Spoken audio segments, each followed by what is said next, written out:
just selling a ticket, if you don't know who that's to, isn't necessarily a good thing, because that ticket can go unsold, which then means your room is empty when the night of the show actually happens, which means lower food or beverage sales, lower merch sales. The artist isn't happy. Your bank account's probably not that happy with that.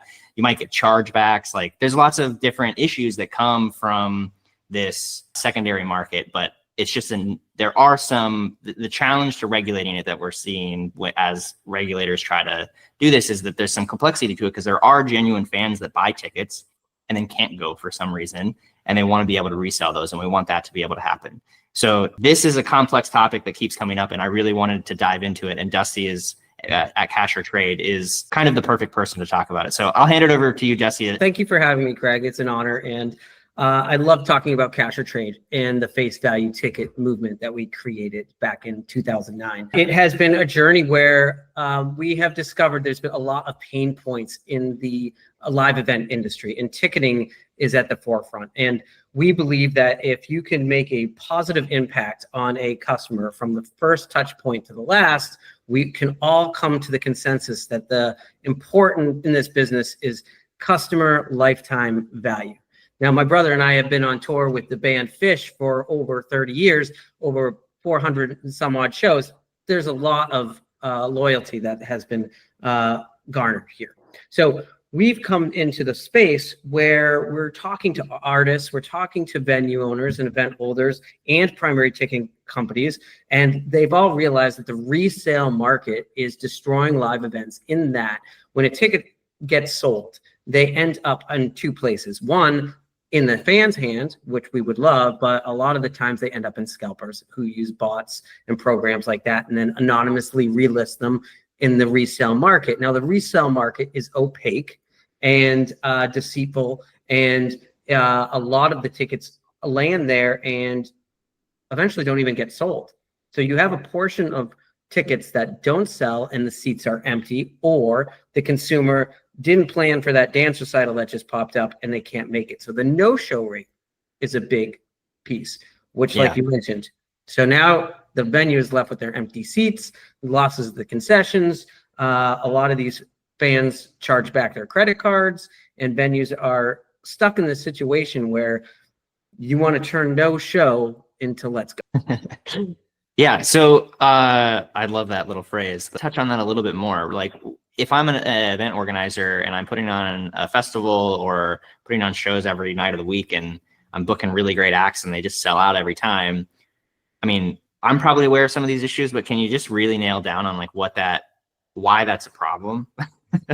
Sure. Well, the general process of purchasing a ticket.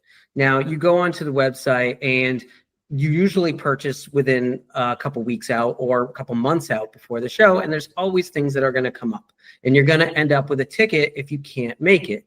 Now, the consumer has two options. One, to either charge back their credit card or try to resell it. Now, as a ticketer and event promoter and venues, there isn't a, refunds isn't something that is, most advantageous for the business model. So when a consumer comes to check out, if they know that they can simply resell their ticket, they increase consumer confidence and they'll add more to the cart and they can check out, which is great for the venue. But now in the event that they can't go, they need a solution that's really easy and streamlined for them to simply post their ticket, get their money back, and put another fan in the seat. And when you come to the secondary market, it's discouraging because now you list your ticket, there's a bunch of artificial pricing, brokers are using tools, and if you're not hovering over your ticket and lowering the price, there's a good chance that it might not sell and you get stuck with hundreds of dollars. Now, this isn't 1997 anymore. Ticket didn't cost $15. You have a couple $100 wrapped up. So there is this consciousness of like, oh, I want to hook up another fan and sell them a ticket at face value. And then there's this other end of I'm sitting on a perishable good that is going to depreciate. And if I can't get I need to get my money back. So we make that really easy for you to come to CashorTrade. We have no fees for sellers.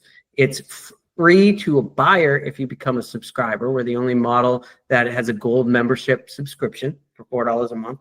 And you get our escrow service, trader protection, and the only place to actually purchase a ticket at face value. you said something earlier about like every ticketing company or everyone that's providing ticketing needs to kind of have this figured out. Because if you don't have this secondary market figured out, there's informal solutions out there. I mean, also just like Facebook, like I'm in Facebook groups and you'll see, I'll be going to a festival and it's just full of people being like, hey, I have 3 tickets for sale. I can't make it. And it's so sketchy.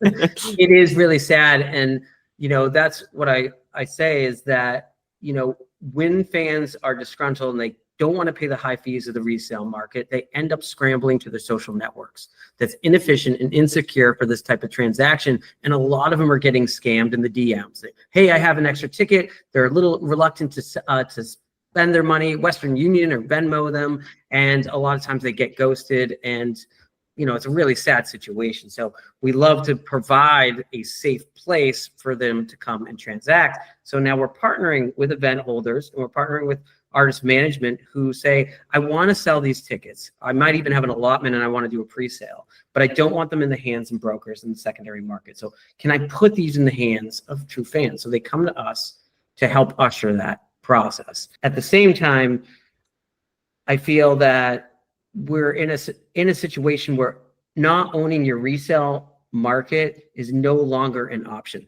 Now, like I mentioned earlier to Craig, we're talking about there's been these paradigm shifts that have happened in the 90s where Rage Against the Machine stood up against scalping. And then in 2010, Bruce Springsteen fans added some litigation about the predatory resale market. And now we're seeing it with Taylor Swift.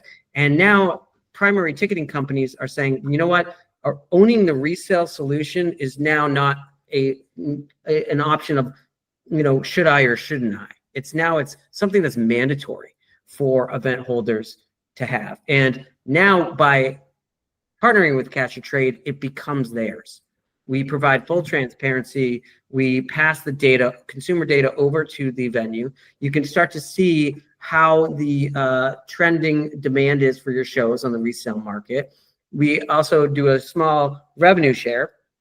And then also power it by our marketing team that helps sell out your events. So we have over 1 million fans within our apps and thousands of Facebook groups that we have ticket trading going on in. And we push out media and reels and paid media, and we even pay for it to sell out your event. So it's advantageous for us to sell out your event because there's more tickets now that could be potentially resold in the resale market.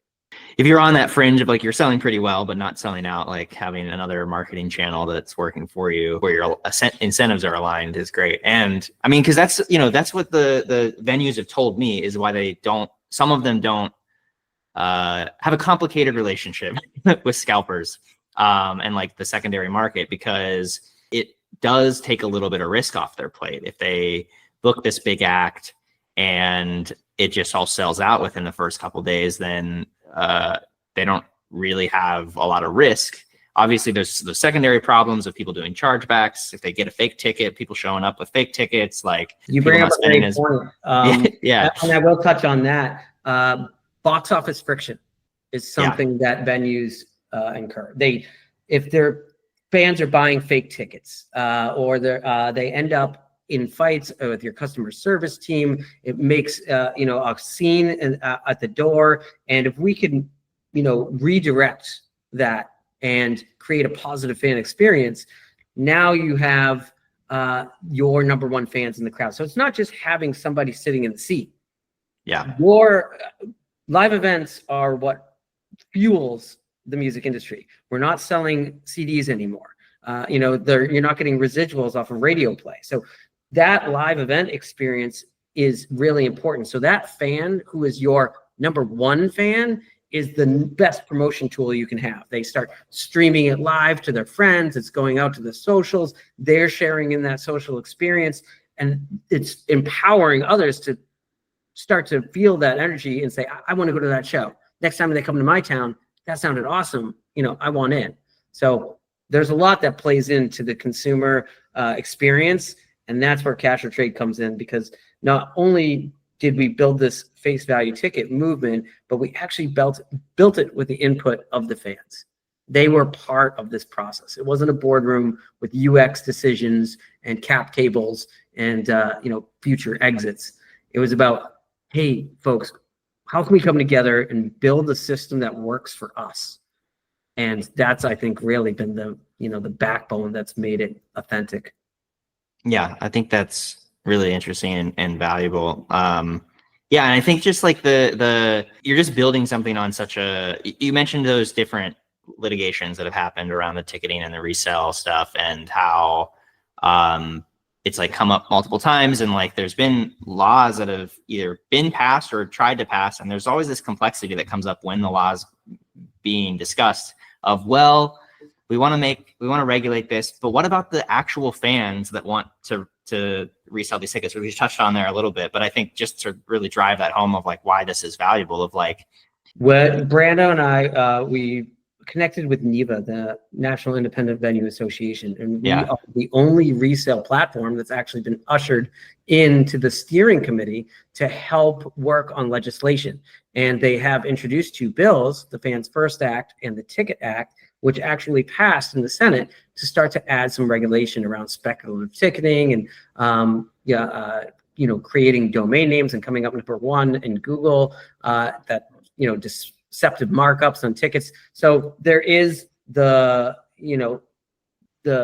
political arena to fix this problem, and then there is the private sector to fix this problem. And I think we're all coming together and recognizing that there's a paradigm shift, and today is the day that we're trying to move this forward and not live in the past. Like ticketing seems like Blockbuster Video not wanting to stream. Like there's a new era where social ticketing and transparency and community and face value and trust is really the 4 pillars and the backbone of what consumers want today. Like they want to be able to connect. We're social beings. And the old resale business model is opaque and predatory, and the time for that, it happened, but we're ready to move on, I think, as basically a society of event goers, and I think it's time to turn the page.